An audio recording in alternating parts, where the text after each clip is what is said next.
Okay, good morning and aloha Thursday. Here we go again, doing a warm-up.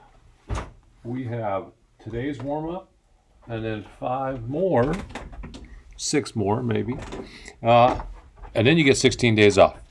Okay, so you have to look for my Christmas vacation or New Year's vacation or Happy Holidays vacation videos coming in the stream every once in a while, just because I'll be thinking about you. Anyway, here's a warm-up. Copy it. Press pause. Go do it. Check your answers. Quick reminder, these portions webs, okay? To go from a fraction to a decimal, divide the bottom into the top. To go from a decimal to a percent, move the decimal 2 spots to the right. To go from a percent to a fraction, remember percent literally translates to per 100. So 100 years in a century, 100 cents in a dollar, 100 centimeters in a meter, 100 legs on a centipede? Not really, but that's the idea. It means 100. Okay? All right. Go have fun with those. We will see you soon. All right, here we go. 56 and 15. What two numbers have a product of 56 and a sum of 15? Remember, you got to learn these words, product and sum. Product is the answer to a multiplication problem. The sum is the answer to an addition problem. The difference is the answer to a subtracting problem, subtraction. And if you divide, your answer is a quotient. Okay, so what two numbers work here? What are have a product of 56 and a sum of 15? Now 6 times 9, 6 plus 9 is 15, but 6 times 9 is 54. Fooled you. 8 and 7. Okay, all right, 7 and 2 tenths, 8 and 9 tenths. How about 8 and 9 tenths? If I had 8 and 9 tenths, I get 8 and 9 tenths. When I multiply, I go 8 times 9 is 72. And I didn't have to do anything to pretend this was a whole number. It is. But I did have to move the decimal over 1 spot to pretend that was a 9. So I have to go back 1 spot in my answer. That's how I get the 7.2. All right, how about 4 thousandths and 22 hundredths? How about 2 tenths and 2 hundredths, right? When I go to add those, it looks like that until I add a 0, so it doesn't look so weird. Decimal comes straight down when you add. You do get 22 hundredths. When I multiply, I go 2 times 2 is 4. And in order to pretend there were no decimals, I had to move this over 1 spot and this over 2 spots. That's a total of 3 spots. Fill in the egg carton. That's how I got 4 thousandths. All right, 10 and 6.5. If you cannot do this, you probably don't remember that you've done it before. If I stump you on a problem, you should be interested in finding that answer. You should really be interested. What is the answer to that? And then when you get the answer, because you were so interested, it'll stick in your brain a little better. But what we have here, we have 4 2.5s, right? 2.5 and 2.5 is 5. 2.5, 2.5 is 5. 4 times 2.5 is 10, or 4 2s, right? And 4 halves. 4 2s is 8. Those 4 halves, that's another 2, right? 1, 2, 9, 10. 4 plus 2.5 is 6.5. Okay, hopefully you got a few of those. Hopefully I stumped you with one, right? It's no fun if I don't stump you with some of them, right? But if I stumped you this time, I probably won't stump you next time if you're paying attention, right? All right, 40%, 40 per 100. Okay, if I want to go to a fraction, I can say that's 40 per 100, and I can simplify, say 20 goes into the top 2 times, and 20 goes into 105 times.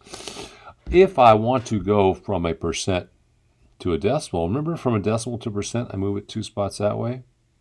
So for percent to decimal, I move it 2 spots this way. Boom, boom, it's 0.4. That is 4 tenths. 4 tenths can also be written like that. And if I simplify 4 tenths, I say 2 goes into 4 twice and goes into 10 5. Well, look what we got.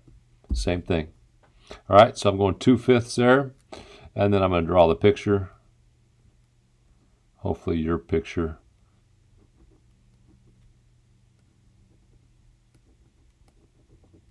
looks better than mine. Okay, 2/5 should be a little bit less than half. We'll call that the 2/5. All right, here I have 375 thousandths. To go from this to percent, move it over twice. It's between the 7 and the 5. 37.5, 37.5%. Now, 375 thousandths is 375. Put a 0 under each. Okay?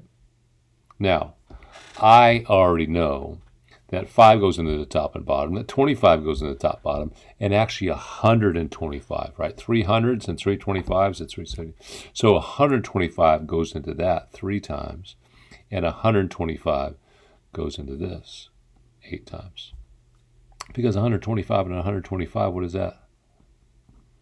250. 4 times 250 is 1,000. That's 3/8. 3/8 is not a hard one to draw the picture, right? Because you go halves, you cut the halves in halves, you got 4ths, cut each of those in half, and you have 8ths, shade in 3 of them. Okay, 3/8. All right, 1/6 is going to be a little tricky. I'm going to show you why. Remember, to change a fraction to a decimal, you divide the bottom into the top. And the first thing you do is say, but Mr. Daniel, it won't fit. It'll never fit unless it's improper. So what do? Add a decimal, bring it up, and add a 0. Now, 6 goes into 10 one time, and I get a remainder. So if I get a remainder, I add a 0 and bring it down. 6 goes into 40 6 times, right? Because 6 times 6 is 36. But check this out. I'm going to subtract and get a 4, so I'm going to add a 0, and I got 40.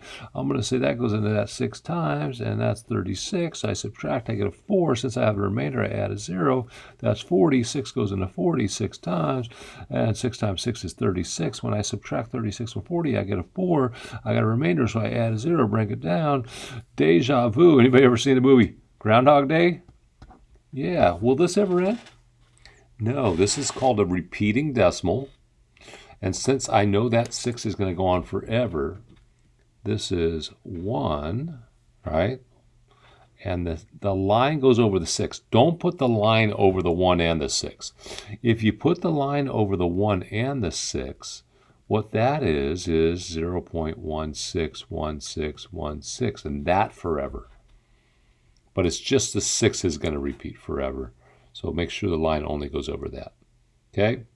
So when you do that and you are looking for a decimal and a fraction, you end up deciding, okay, am I going to leave my answer with a line over it, which would be as exact as you can get, or do I want to go ahead and say, okay, I'm going to round this. I don't have to go past, say, the hundredths place, right?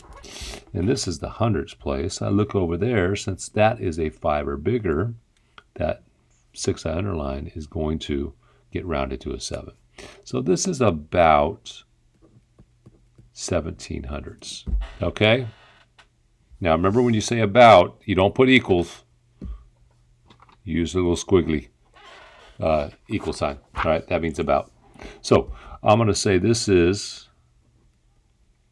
1.6, and I'm going to say that is about 0.17, which is 17%. But I'm going to do this too, because we were talking about 1/6, and it's not exactly 17%. It's close to it. Okay? All right. Let's draw the picture of 1/6. First thing I got to do is get my thirds. Right? Then I'm going to cut each one in half. And 1/6 reminds me of pizza and pie, and now I'm hungry. All right, this one, the words or picture in the middle says 1 3/4. Okay, so 1 3/4. Divide the bottom into the top. It's 1 75 hundredths. Move it over twice. 175%. Remember, whenever your decimal is bigger than 1 or fraction, the percent is going to be more than 100. Okay, All right, a couple generic rectangles. One has all the numbers on the outside. We're doing 135 here times 47 there, right? And here I go 40 times 100 is a 4. Move the decimal over 3 spots. I get 4,000. 7 times 100 is 700. 40 times 30 is a 12. Move the decimal over 2 spots. 7 times 30 is 210. 40 times 5 is 200. And 7 times 5. So what am I doing here? I'm going 4 grand, 4,000, 1,200. Then I'm going to go 200, and then the second row, 700, 210, and 35. Now, the ones place has a 5 and a bunch of zeros. The tens place has a 1 and a 3. That makes 4. The hundreds place, 200, 200, 700, 200. So I'm going to put those twos together. That's 3 of them. That's 6 plus 7 is 13. Carry the 1. And then I have 1,000, 5,000, 6,000. Okay, now let's just double check over here. 7 times 5 is 35. 7 times 3 is 21 plus 3 is 24. 7 times 1 is 7 plus 2. Now I'm going to put a placeholder because that 4 is really 40. And then I'm going to go cross out those marks so I don't get confused. 4 times 5 is 20. Carry the 2. 4 times 3 is 12 plus 2 is 14. Carry the 1, and 4 times 1 is 4 plus 1 is 5. Now I go add. I get 6,345. Boom, must have done it right. All right, last one. Now I have a generic rectangle, but I don't have the numbers on the side. I have to figure those out using your brain, right? In science, we would call this inference. You observe, and based on what you know and logical thinking, you come up with an inference. Here, I'm going to do the same thing. I know that this number times 70 is 210. So I try to figure out what number times 70 is 210. 3. And I know 3 times this number is 15, so I say 3 times what equals 15? 5. Then I go 5 times what number is 200? 40. And then I just go 40 times 70, 28. Move it over twice. So I'm going 75 times 43 is my problem if I want to use the standard algorithm, and you should, right? You want to show your work here. You want to, it's not just showing your work, it's getting practice, and more importantly, you're double checking, right? Right? If you get the same answer 2 different ways, you can be pretty sure that it's the right answer, right? Now, if you get 2 different answers, you go do it again and make sure, see which one you're doing wrong, right? And then you're thinking, man, I'm glad I double checked it. All right, 5 times 3 is 15, carry the 1. 3 times 7 is 21 plus 1, 22. Put a placeholder, cross that out. 4 times 5 is 20, carry the 2. And 4 times 7 is 28 plus 2, 30. 5, 2, 2, 3, 3, 2, 2, 5. Boom, got it right. You guys are rocking it. All right, you guys, have a great Thursday. Go see your teachers this afternoon, all right? Give them some cookies.